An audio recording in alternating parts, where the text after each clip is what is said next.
Seja muito bem-vindo a mais um episódio do Desbloqueando Salesforce, um podcast onde a gente conversa sobre como desbloquear todo o potencial do Salesforce aí na tua empresa. Sou Rafael Dalla, tô aqui com o nosso especialista em Salesforce, Ariel Dornelles. E aí, Ariel, belezinha? E aí, Dalla, tudo certo por aí? Tudo uma boa? Hoje a gente vai conversar sobre testes unitários no Apex, como garantimos a qualidade de implementação Salesforce. Um assunto interessante, mas antes de tudo, vamos lembrar. Se não conhece a SR Consulting, esse podcast aqui é proporcionado por ela, a SR Consulting, a maior e mais indicada pelo Salesforce aqui no sul do Brasil. E pra gente startar, Ariel, queria já, pra gente ir direto ao ponto aí, entender, como todo mundo sabe, quem assiste corriqueiramente sabe que eu não entendo nada. Eu queria saber o que é essa qualidade, os testes unitários, na verdade, no Apex. Uhum. O que são isso e por que eles garantem a qualidade? Boa. Assim, quando a gente fala de engenharia de software, né, então tem vários padrões, várias práticas que foram sendo desenvolvidas ao longo da história ali, né, do desenvolvimento mesmo, né, padrões de desenvolvimento de software. E um ponto que é bem relevante e é uma prática muito comum já no meio de desenvolvimento de software é o teste unitário, que é basicamente tu criar cenários e testes realmente para validar o caminho feliz ou caminhos infelizes ali do teu código. Então, para validar, para tu conseguir antecipar e garantir que o teu código está se comportando da forma correta, seja independente do cenário, com o usuário inputando os dados que deveriam ser, ou com os comportamentos que deveriam ser executados a partir daquele código, ou não, né? Inclusive, então, um exemplo é, sei lá, um código que ele espera receber um nome, e aí eu mando um e-mail, ou eu mando um número, então fazer testes para garantir isso e ver como que o código vai se comportar com esses cenários adversos ali, né, que são o que a gente chama que são os caminhos, o caminho feliz e o caminho infeliz ali, digamos assim, né. Então, isso é uma ferramenta para garantir a qualidade do que está sendo entregue e para garantir que futuras ações, alterações no código não vão impactar nas funcionalidades já existentes. E aí, acho que em resumo é isso, mas depois provavelmente vai ter perguntas aí pra gente aprofundar um pouco mais, né, no que isso significa. Entendi. Mas, por exemplo, assim, existe durante a consultoria ali da implementação, tem alguma coisa que vocês, a gente vai precisar programar para esse lado ou não? Vamos precisar programar para esse outro lado aqui para não ter impacto lá para frente? Tem algum tipo de fase da consultoria que tu vai entender que tipo de programação, que formato que vocês vão programar esse software ou não? É que assim, quando a gente vai implementar o projeto, a gente não olha muito pro lado do teste no primeiro momento. É sim quais são os fluxos que precisam ser desenvolvidos. Entendi. Então, qual o caminho ideal, né? Então a gente mapeia ali no assessment, nos discoveries, a gente entende isso junto com o cliente, quais são os processos. Eu tenho um fluxo de inbound de leads, eu tenho um fluxo de qualificação de leads, eu tenho a escoragem de lead e por aí vai. E aí, tem coisas que eu consigo configurar nativamente, tem coisas que eventualmente eu preciso fazer um código, né, implementar. Normalmente é uma integração. Então, por exemplo, eu converti um lead em cliente, em account, eu tenho que integrar com o meu ERP. Beleza, aí eu preciso de um código. Normalmente a gente implementa via Apex.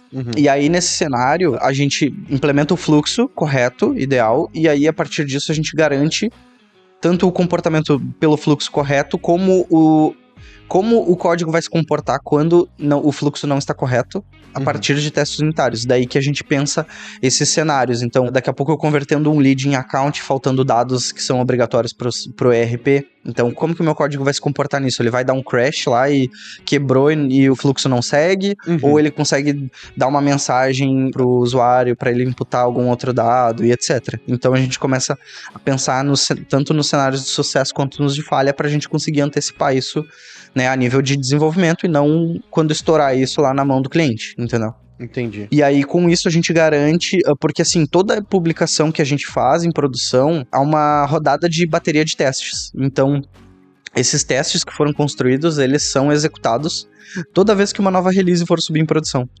E aí, ali, se alguma alteração impactou em algum fluxo, algum desses testes vai quebrar e não vai permitir que a release suba. Então, Entendi. A gente antecipa, a gente evita problemas, né, no ambiente de produção com esse formato. Entendi.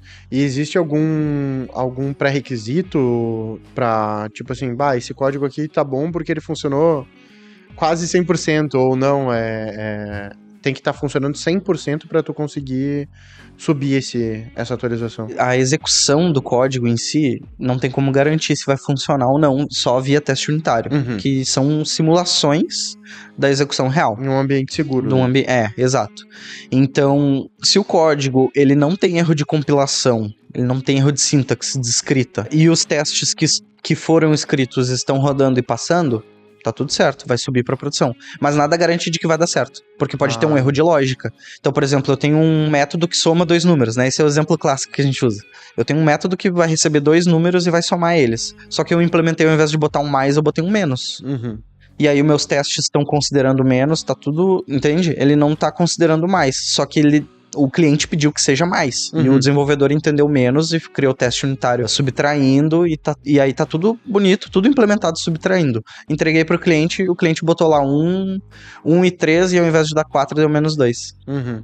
Tá errado, concordo? Entendi. Mas não deu erro, uma exceção, um erro de código, né? Uma exceção não tratada no sistema. Sim, no teste unitário passaria esse caso. Passaria, sim. Entendi. Por isso que é importante, assim, não é porque tem o teste unitário que estamos isentos de bugs, ou de problemas de... Esse é um erro de alinhamento de regra de negócio, né? A expectativa do cliente perante o que o desenvolvedor implementou, né?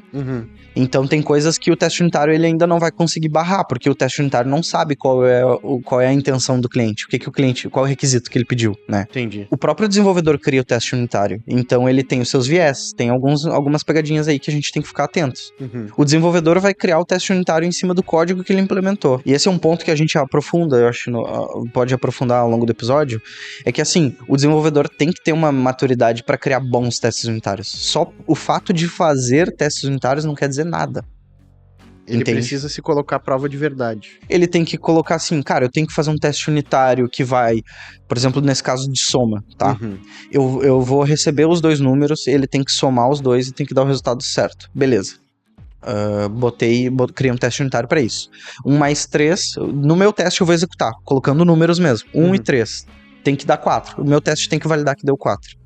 Agora eu vou colocar 1 e 3 e vou validar se deu 5. Ele tem que falhar, então eu vou ter que colocar um teste que vai garantir que o cenário falhe. Entendi. Entendeu? Agora eu vou colocar um texto ao invés de um número. Sei lá, daqui a pouco alguma coisa assim. Eu vou começar a pensar em estressar cenários diferentes, tá? Esse é um exemplo mais básico, assim, mais banal. Mas, por exemplo, quando eu tenho, sei lá, eu tenho que enviar uma lista de leads para um sistema externo.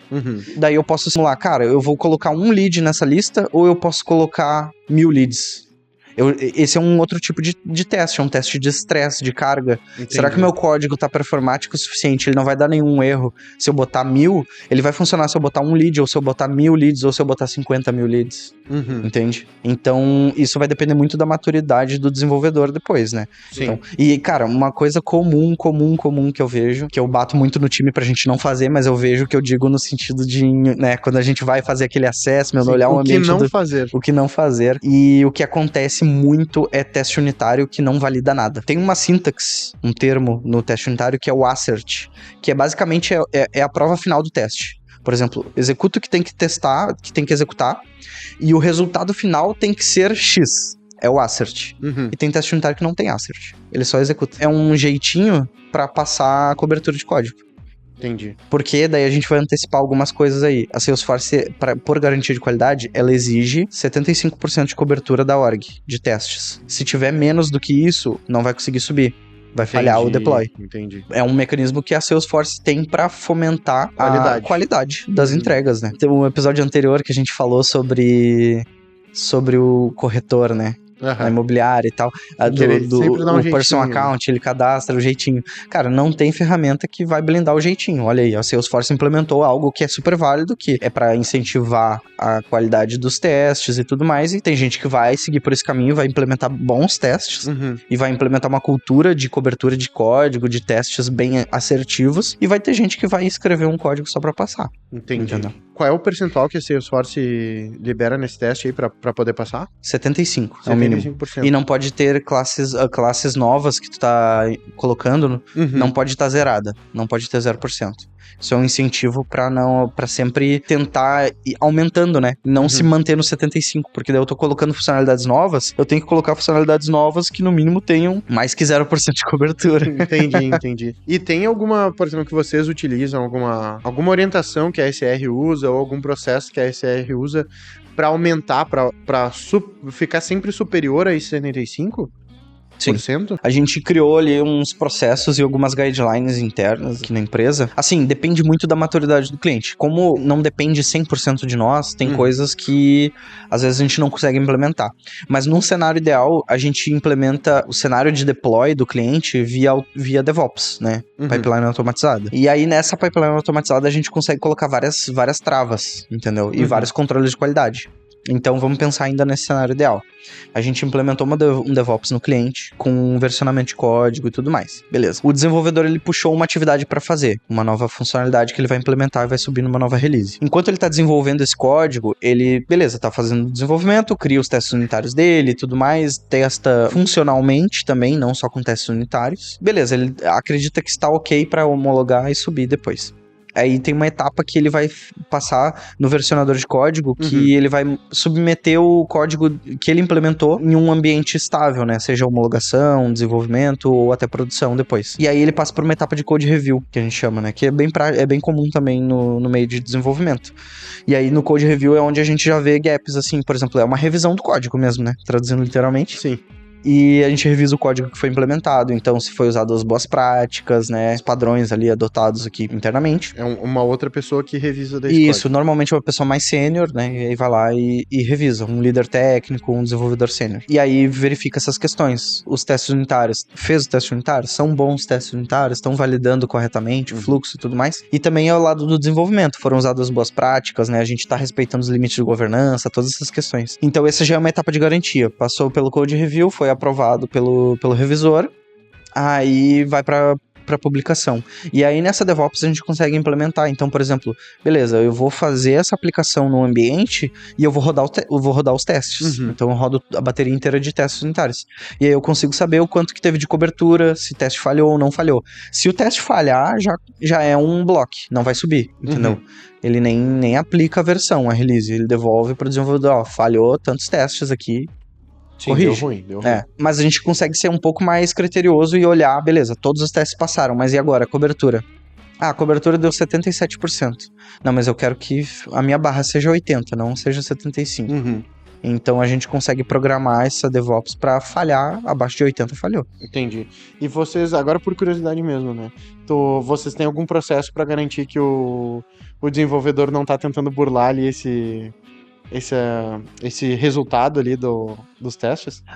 Sim, mas não é automatizado, né? É a etapa de code review que a gente faz. É no code review daí. Isso.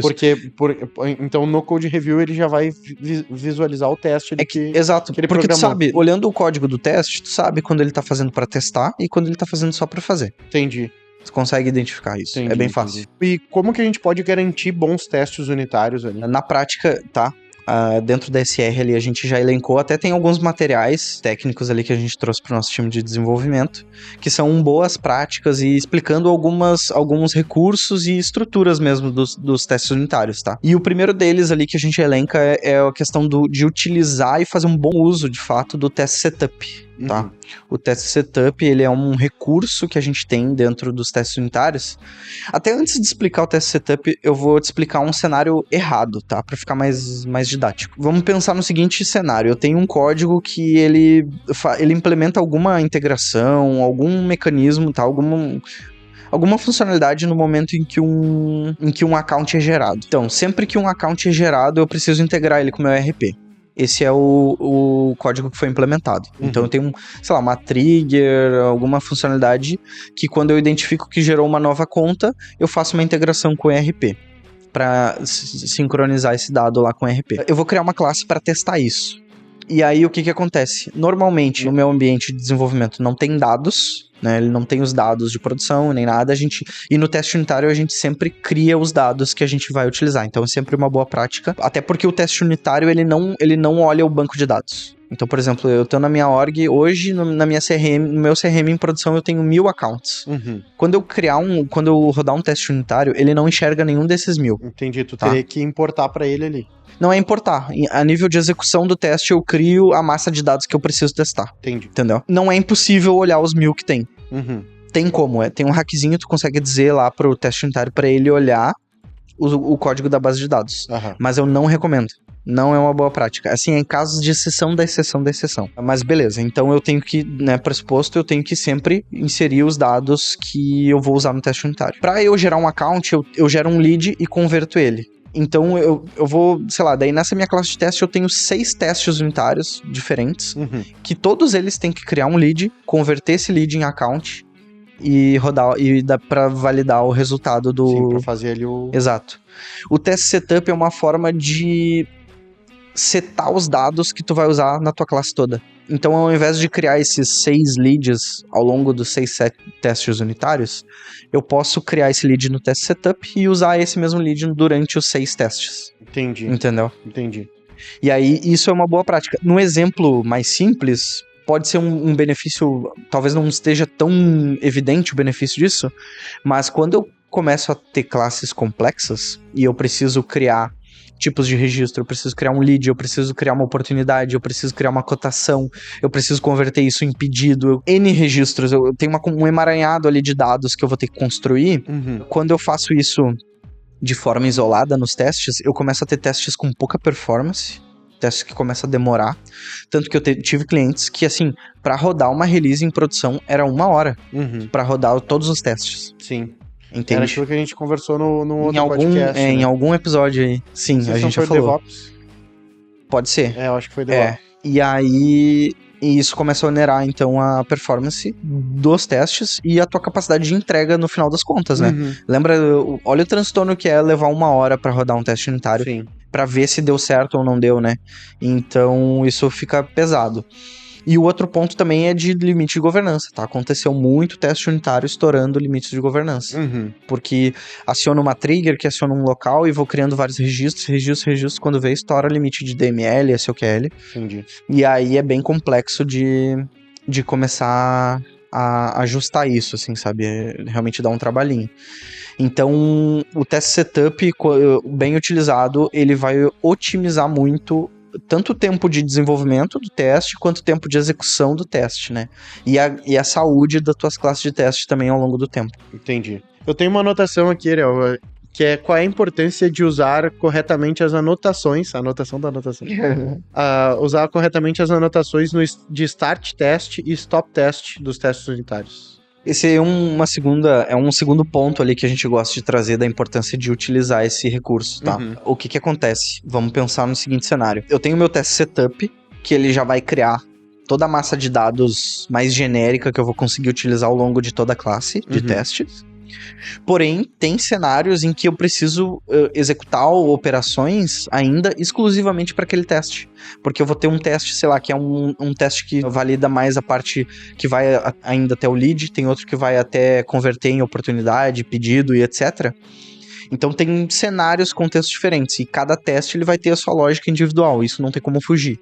Mas assim, o que é mais comum, genérico, a gente bota no teste setup.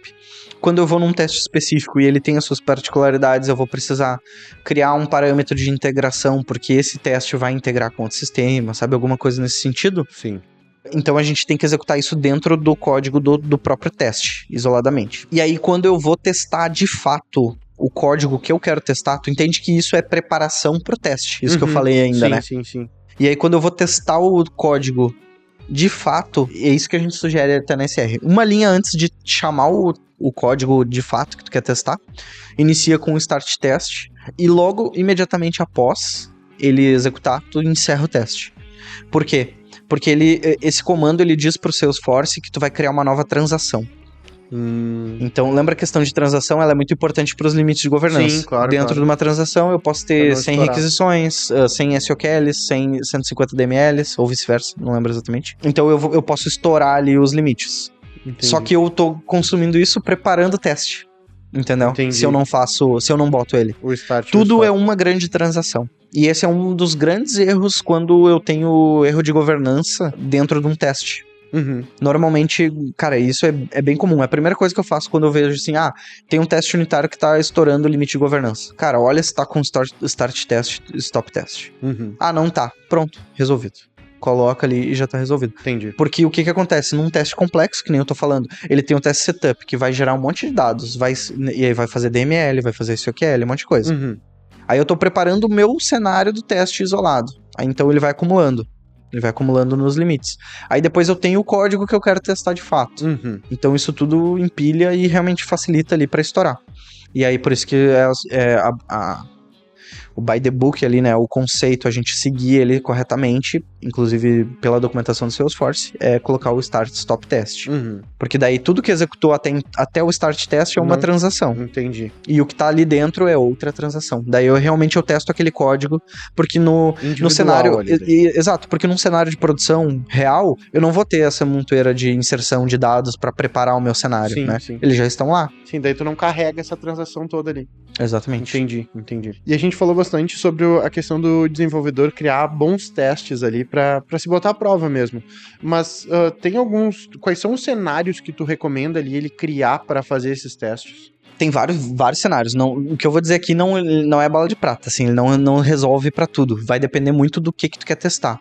É um código mais simples, onde eu só tenho que processar dados, né, que nem é o exemplo clássico da calculadora, eu pego 2 dados, somo e devolvo. Eu não inseri nada no banco, não consultei nada, etc. Então, varia um pouco, tá? Mas o que eu costumo trazer de cenário? Por exemplo, se eu tenho consulta ao banco de dados, eu crio, normalmente, Ariel, botando o chapéu de desenvolvedor. Uhum. Eu criaria um cenário onde eu tenho o registro no banco de dados e vai dar tudo certo. Né, uma consulta ao banco, então eu insiro o registro, ele vai consultar e vai trazer. Agora, eu vou fazer um cenário onde não tem esse registro no banco de dados, e o meu código tem que estar preparado para... Ele não pode estourar, né? Ele tem que se comportar de uma forma adequada, nem que seja para dar uma mensagem, nada foi retornado, né? Alguma coisa assim. Então, o cenário de sucesso tem que ser testado, um cenário de insucesso olhando todos os caminhos do código. Uhum. Por isso que é tão difícil. Assim, tu tem que meio que fazer um raio-x do teu código. Sabe o caminho, assim, Sim, fazer uma timeline ali do que vai trilha. acontecer. E tem condições. Se alguma coisa, vai pra cá. Se outra coisa, vai pra lá. O que eu recomendo no final das contas, conceitualmente falando, é tu tem que cobrir todos os caminhos do teu código. Esse que é o ponto. Porque vamos pensar o seguinte... Tu executou um código que a primeira linha dele, ele consulta um registro no banco de dados. Se tem esse registro e a propriedade validar XYZ é igual a verdadeiro, ele vai para a esquerda. E se for falso, ele vai para a direita. E aí os códigos são totalmente diferentes, tá? O primeiro exemplo que eu poderia fazer é executar esse código, na primeira consulta não ter nada. Como é que o teu código vai... Porque tu entendeu o que eu fiz? Ele tem que pegar o retorno daquela consulta e ver se é verdadeiro ou falso. Sim. Mas e se nem tem o registro? Sim, se não existe o que consultar nesse caso. E que é muito comum um desenvolvedor júnior fazer, vai dar null reference.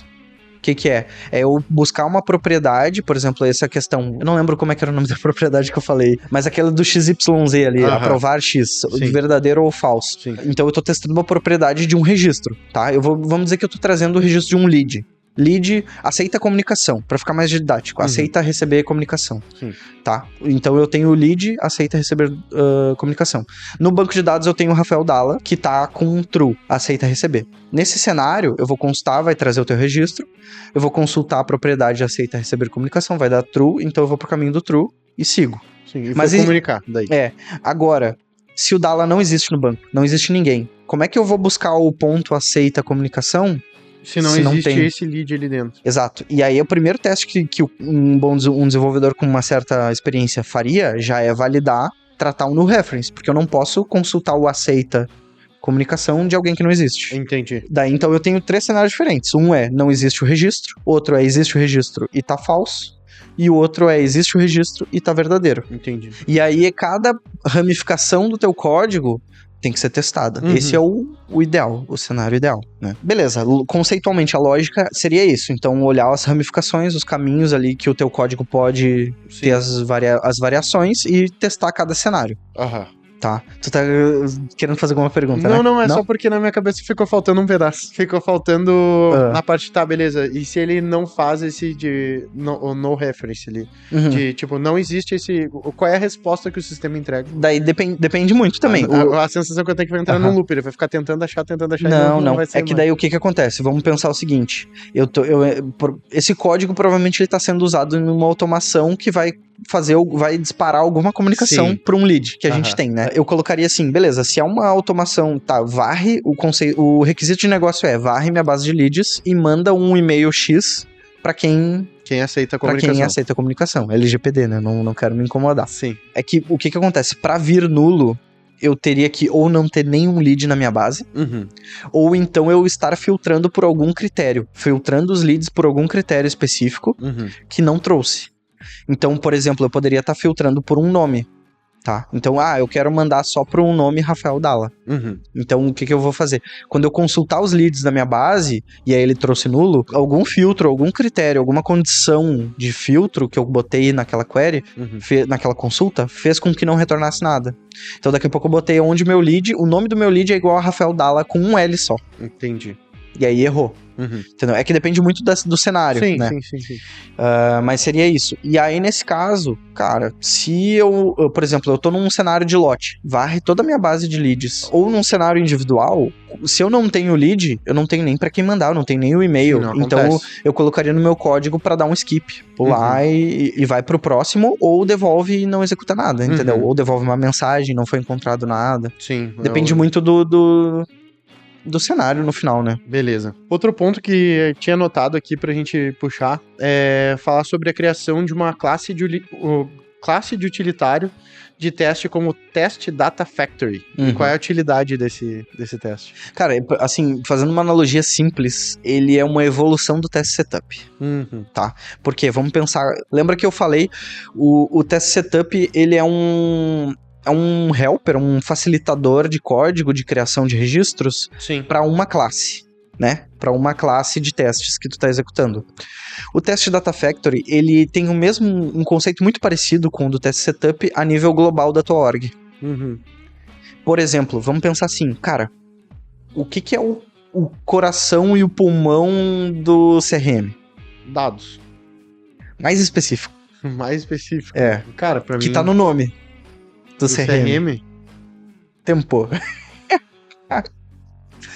O cliente. O cliente. Account. Sim. Beleza? Cara, em qualquer fluxo do CRM, assim, é quase impossível tu evitar de mexer no account, certo? Sim, tu vai ficar alterando. Exato. Direto. Então, cara, eu tenho um cenário de funil de vendas, tenho um account. Eu tenho pedido, faturamento, atendimento, account o tempo todo. Então, eu tenho muitos testes unitários olhando pro account. Cada classe, eu vou ter que ir lá e vou ter que criar um account. E pensa assim, o meu account, hoje, no meu CRM, eu tô obrigando. O nome é obrigatório, eu preciso CPF, eu preciso e-mail, eu preciso endereço, cidade. Pensa que eu tenho um cadastro riquíssimo ali de account. Aí eu tenho 20 classes de testes de fluxos totalmente diferentes, mas todos eles usam account. E eu preciso inserir accounts. Então, e aí, se eu não usar um teste Data Factory, eu tenho new account, é o termo que a gente usa para criar account no banco. Eu tenho 20 new accounts espalhados aí nas classes, nos testes unitários. Aí o que aconteceu? Beleza, foi feito. Não é a forma ideal. Ok, mas foi feito, funciona. Vamos dizer assim. Agora eu criei um novo campo no account que é obrigatório. Que é inscrição... Não, RG. Eu tinha o CPF, mas agora eu tô obrigando o RG. Também. Cara, eu vou ter que... Todos os testes automaticamente vão falhar. Sim, porque os que já estão no teu banco de dados talvez não tenham RG. É isso? Ou não? Não, lembra que o teste não olha o banco de dados. Ah, sim. Mas a implementação da criação do account no meu teste não tá criando RG, porque esse campo nem existe. Sim, porque antes nem tava ali. E isso no teste da Factory ia acontecer também. E isso ia acontecer, mas agora que tá a diferença. Vamos mudar, não são 20 classes de testes, são 100 classes de testes. Isso é muito comum. 100 classes de teste é pouco, inclusive, dependendo do tamanho da empresa. E do nível de adoção do CRM. 100 classes de testes que criam account. E eu incluí um campo novo, obrigatório, RG. Eu vou ter que ir nessa 100, uma a uma, e incluir lá, RG. RG, RG, RG, RG, Uhum. em 100 classes. Se eu tivesse o teste Data Factory, essas 100 classes iam estar usando teste Data Factory ponto criar account pra mim. Uhum. Cria a conta. E aí, dentro do teste Data Factory tá o new account. Uhum. Ou seja, eu centralizei toda a lógica de criação do Sim, account num em comando só. um único comando. Uhum. Então, ao invés de eu ter que trocar 100 classes para botar esse parâmetro novo que é obrigatório, eu vou lá no teste Data Factory e incluo. E acabou. Entendi. E me diz uma coisa, e como nesse caso foi só porque bateu a curiosidade? Beleza, Tá. eu já tenho lá 1000 accounts criados no meu CRM, Tá. sem o RG. E aí, nesse novo formato, agora eu vou atualizar, vou fazer uma atualização e vai passar a ser obrigatório o RG. Uhum. Não pode dar algum tipo de bug no sistema porque Pode. não tem ainda? Pode. E como é que faria pra isso não acontecer? Isso é um cenário bem delicado. Parece bobo ali, mas é Sim. bem crítico. Porque assim, pensa num cenário onde o account no Salesforce está integrado com RP, tem integração com um monte Sim, de outros um monte sistemas. de Exato. conexões ali. Daqui a pouco tem fluxos, tem cenários, clientes nossos onde nasce o account não é dentro do CRM, é num outro sistema, às vezes é num RP e ele sincroniza com o CRM. Entendi. Tem vários cenários diferentes. Pensa assim, eu tenho uma integração que imputa account dentro do CRM e agora eu coloquei um novo campo obrigatório. Se eu não alinhei isso com o time de RP, Lá. quebrou a integração. Quebrou. Não vai ter o que fazer. Vai dar erro e o CRM não vai estar mais recebendo account. Sim. Então é um cenário bem sensível. Isso a gente comenta com o nosso cliente que é super importante. Aí é a disciplina de, cara, arquitetura de software, arquitetura de integração, Uhum. tá? Cara, tu tem que ter mapeado quais são os pontos de integração do teu CRM com sistemas externos. Uhum. Não pode uma empresa não saber isso, sabe? Sim. Assim, que eu digo não pode no sentido de que, cara, tu tá correndo riscos graves, Uhum. né? No sentido de, eu vou mudar um campinho aqui no meu CRM e ninguém sabe que integra com outro. Sim, que tá. Na verdade, essa account é criada pelo Meta lá, pela integração com o Meta, e lá a gente só tinha o CPF e não tá o RG ainda. Uhum. Mas me diz uma coisa, como é que se comportaria a partir desse momento o que eu já tenho em banco de dados? Tá. É que o que acontece? Ele vai manter. Ele mantém e depois vai atualizando. Daí o que acontece? Se eu colocar no campo como obrigatório, qualquer DML que eu for fazer depois, ou seja, o DML atualizar ou uma inserção, por exemplo, vou incluir uma conta nova. Se eu não botei o RG, ele vai barrar, não vai deixar criar. Sim. Ou o Ariel já tá no meu CRM, e aí eu vou atualizar. Atualizei o telefone. Exato. Ele vai travar essa atualização. Sim, entendi. Vai travar. É isso aí. Ele começa a lidar dali pra frente. E aí, tá certo. E não tá errado nem certo. Tipo, depende do cenário. Porque tem casos em que, assim, cara, esse é um campo crucial que eu quero que o meu time atualize. Uhum. Então, cara, essa conta tu não vai conseguir mexer nela se tu não atualizar esse campo a partir de agora. Uhum. Entendeu? E ok, tá tranquilo. Entendi. Mas daí, no caso de uma integração, é um pouco mais sensível. Sim, porque daí envolve outras coisas, né? Exato. Que nem, tem uma landing page lá, que é através daquela... Ou então, não, eu tenho um portal ali do meu cliente e, cara, show de bola, o Ariel agora virou meu cliente, eu mando aquele portal pra ele, agora tu faz o teu cadastro aqui. Uhum. E se o portal não tá atualizado com essa informação do RG, Exato. já não entra pra dentro do sistema. Exato. Entendi. E até o exemplo da landing page é muito bom, que tu colocou, por exemplo... Isso é uma preocupação que a gente tem, porque ontem, inclusive, eu mexi no formulário do nosso site. Uhum. Eu mexi no inbound de leads. Então, eu tenho que validar se o cenário tá correto. Cadastrei lá um cenário, uma inserção, e vi se integrou certinho, porque eu coloquei campos novos ali no formulário. Sim, o código promocional ali pros nossos queridos espectadores. Inclusive, a gente já pode trazer qual vai ser se tu não sabe, agora em todo podcast a gente tem um código que, pra quem tá aqui assistindo, coloca esse código lá, Rafa, eu tô pensando em fazer uma consultoria, gostaria de uma ajuda da SR ali, tô precisando, meu CRM aqui tá dando bloqueado. pau, tá dando pau aqui, não tá entrando o RG no CRM aqui. A gente tem um código a cada podcast, onde a gente te dá de presente um processo de assessment. Esse processo, para quem tá habituado nesse universo aí do Salesforce, sabe que ele é um processo que pode chegar até 20 mil reais, às vezes até mais aí, e a gente tá disposto a te entregar ele de presente por estar aqui acompanhando, e a gente tá disposto também a te ajudar a resolver esse problema aí na tua empresa. E qual vai ser, Ariel, o código desse... Antes tu tinha falado um termo que me veio, e eu... Vamos botar... Teste, tem que ter alguma coisa a ver com teste aí. Teste 100. Teste 100? 100%. Ó, pode ser teste 100%. Por cento não dá erro no... Botar o símbolo de Não porcentagem não Pode dá erro. botar. Tá bem programado esse Salesforce. Acho que sim. Escorrendo um suor Show aqui. de bola. Então, ó, teste 100. Teste com temudo ou teste... No Salesforce é temudo, né? Então aí a gente vai ver se o cara já... É temudo. Teste com temudo, então. Fechou. Teste 100. Lá quando... É só clicar, tem o QR Code rolando aqui na tela. E também tem o link aqui embaixo na bio. Pra tu clicar ali, lá na landing page da SR. Vai lá, coloca teus dados para solicitar ali uma primeira consultoria. E já coloca esse código lá para ganhar esse processo de assessment lá. Que a SR vai mergulhar dentro da tua empresa e entender o que é preciso fazer aí no teu CRM para tu ter a melhor performance dele. Fechado? Boa. É isso aí, ó. Pô, e não é qualquer consultoria, né? É a consultoria mais indicada e a maior do sul do Brasil. Olha aí. Ah, o Merchan tá pegado hoje. Vamos lá. Eu tava comentando sobre esse teu exemplo da landing page, né? Cara, então, eu fiz uma alteração no E meu adicionou o objeto código. lead. Eu coloquei um outro campo obrigatório no lead e eu não comuniquei na minha landing page isso. Cara, eu vou estar com um furaço no meu balde ali de inbound que eu não vou nem saber. O lead, a pessoa, sei lá, entrou no nosso anúncio, entrou no site, né, caiu nessa landing page, se cadastrou e dependendo de como foi feita a integração, Sim, tá. que nem a gente falou lá no episódio do front-end, se o front-end nem dá o sinal de erro, cara, o lead achou que se cadastrou, CRM não recebeu e ficou no limbo. Já era. Nunca mais. Talvez consiga resgatar pelos gerenciadores de anúncio ali, né? Mas... Sim. Agora a gente tem usado um sistema que ele fica preso no... Daí, assim, digamos que o lead não entrou pro meu sistema de e-mail, né? Do meu CRM ali, não. Ele não entrou pro meu CRM.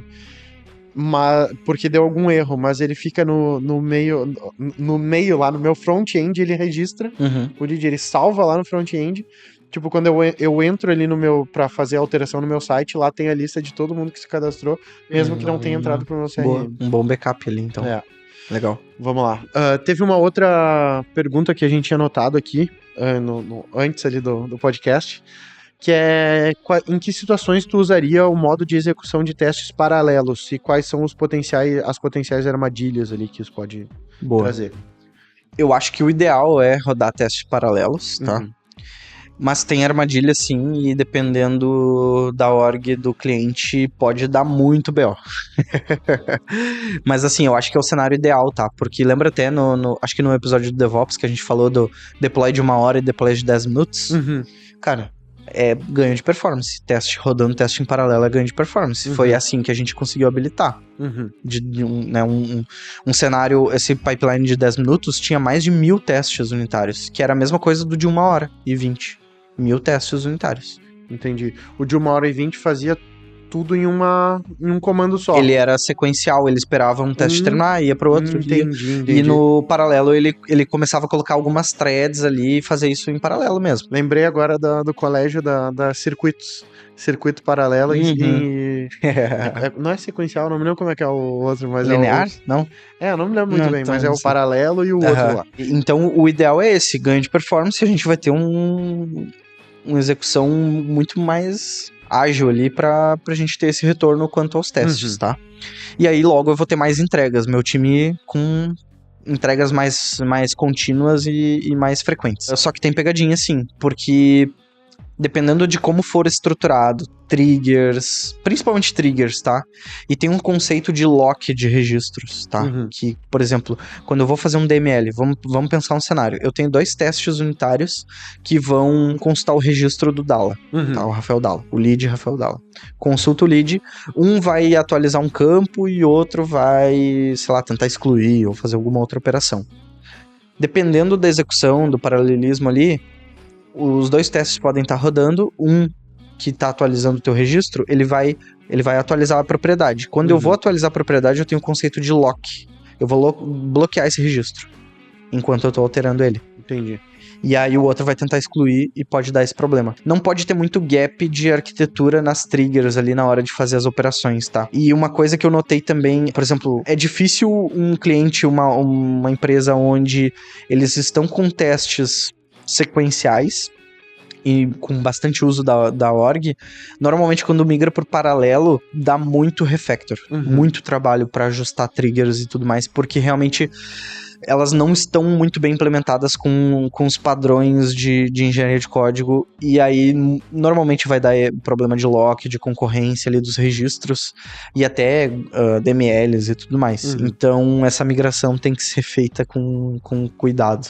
Entendi. Eu recomendo sempre caminhar pro lado do paralelismo, só que também tem que pesar isso de todo o esforço de migrar algo que já foi feito de um jeito para outro, assim, sabe? Entendi. Cara, e falando de teste, assim, a gente dá pra perceber que tem bastante trabalho, né, nessa etapa de testes ali. Na verdade, tem como tu ter bastante trabalho e te botar à prova mesmo, botar à prova o teu código, ou então tu tentar burlar o sistema, né? Mas qual é o impacto dos testes ali na produtividade da equipe de desenvolvimento? Cara, assim, depois que tu implementa uma cultura de testes, né, de qualidade de software e DevOps junto, a produtividade cara, o impacto é altíssimo, é muito alto. Porque parece que é um esforço extra de desenvolver esse teste. Sim, a sensação que dá é que vai carregar, vai pesar a equipe. Sim, mas, cara, quando tu analisa isso diretamente, tu não tá colocando na ponta do lápis um cara que não criou o teste, ele desenvolveu, ele foi lá, testou, deu bug, voltou, corrigiu, foi lá, testou de novo, viu outro bug, corrigiu, daqui a pouco até desistiu, vai lá, manda adiante, aí o cara homologa, dá bug, volta, e quanto, assim, isso é uma prática de projetos mesmo, o quanto mais tarde for identificado o bug, mais custoso ele é. Porque, cara, se eu identifiquei o bug enquanto eu estou escrevendo o código, o meu custo de corrigir ele é baixíssimo. Sim. Agora, então eu tô no meu ambiente aqui individual, Ariel, de desenvolvimento. Eu identifiquei um bug aqui, perfeito, corrijo. Mandei para um ambiente de desenvolvimento estável, onde eu mesmo testo ainda, tá? Mas é um ambiente compartilhado já. Achei um bug ali, ele é mais demorado do que o que eu achei aqui no meu ambiente. Sim. Porque daí eu tenho que corrigir, eu tenho que simular ele no meu ambiente, eu tenho que corrigir ele, testar no meu ambiente, mover para o ambiente compartilhado e testar lá e ver se tá ok. Não tá, faltou alguma coisa, volto, entendeu? Entendi. Aí, homologação. Testei, achou um bug em homologação, volta pro meu ambiente, tento simular esse problema, consegui simular, corrijo, mando pro dev, corrijo ali, testo, mando pra homologação. Tu entendeu? Não precisa mais repetir, né? Entendi. Não, e também tem o lance do estresse psicológico de tu botar a prova no campo de batalha, né? De jogar ali, cara, o cliente vira pra ti, cara, olha aqui o que tá acontecendo. E aí esse cenário que eu falei é quando eu tô numa sprint de desenvolvimento, e é outro quando o cliente tá com a operação parada, com bug em produção. Sim, imagina. E aqui na sprint de desenvolvimento já pode ser bem estressante, porque a gente tem os prazos para entregar pro cliente. Sim. Entende? Daqui a pouco o cliente tá homologando, e aí o cliente parou o time, cara, eu não tô conseguindo mais homologar. A pressão é grande também, mas nada se compara a um bug de produção. Sim. E aí quando a gente tem esse formato de testes unitários bem escritos, code review, DevOps, roda, tudo, a gente vai começando a tapar esses furos que tem no funil de desenvolvimento. Sim. E aí começa a ganhar mais performance. E isso dá confiança pro desenvolvedor também. Porque no momento que a gente vai construindo um ambiente onde tem teste unitário que tá garantindo, eu tenho mais confiança nas modificações que eu vou fazer.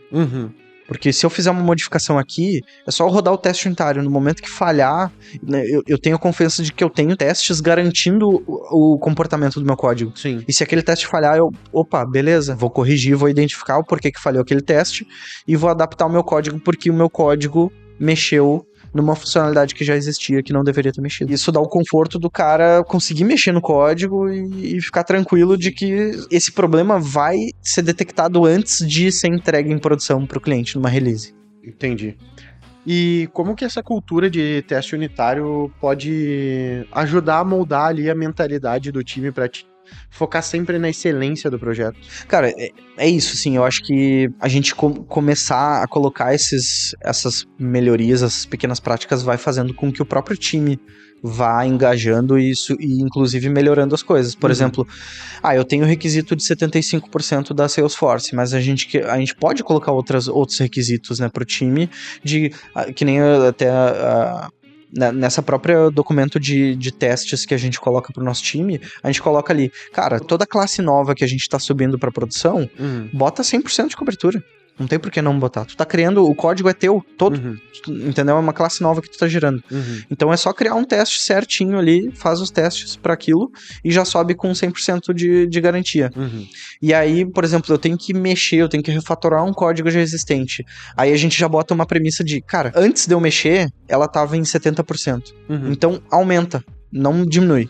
Entende? Sim. Classes que eu tô alterando, eu tenho que aumentar o percentual. Seja ele 1%. Entendi. E classes novas ia 100%. E isso é uma melhoria contínua. Gradativamente tu vai ter um ambiente muito mais confiável de poder mexer e saber que tu vai conseguir antever os problemas, sabe? Ali a nível da tua própria DevOps. E aí vai vindo melhorias. A gente consegue plugar numa ferramenta que analisa o código, que daí consegue... E aí isso vai tudo incentivando o desenvolvedor a ter cada vez as melhores práticas, sabe? E aí o teu time vai ficar cada vez mais sênior. Show de bola. Entendi. Ariel, tem algum outro ponto que tu acha que faltou a gente tocar? Foi um podcast longo esse. Foi longo. A gente... Não. Ficou... Tem bastante coisa, com certeza. Sim, sempre tem, né? Sempre tem, mas... Ainda bem que sempre tem, porque daí a gente tem mais episódios. Tem mais episódios. E se tu chegou até aqui nesse episódio, lembra que no meio desse episódio aqui a gente largou um código aí pra tu ganhar um processo de assessment da SR ali. Se tu não viu, recomendo fortemente que tu volte e veja. Pá, sacanagem.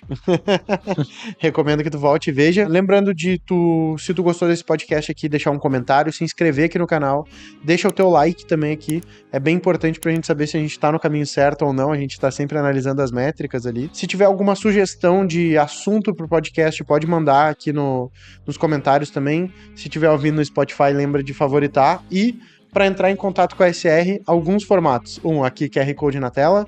Tem o link na bio, e se quiser seguir o Ariel e a SR nas redes sociais, como é que é, Ariel? @Ariel Dornelles no LinkedIn e @srconsulting.io.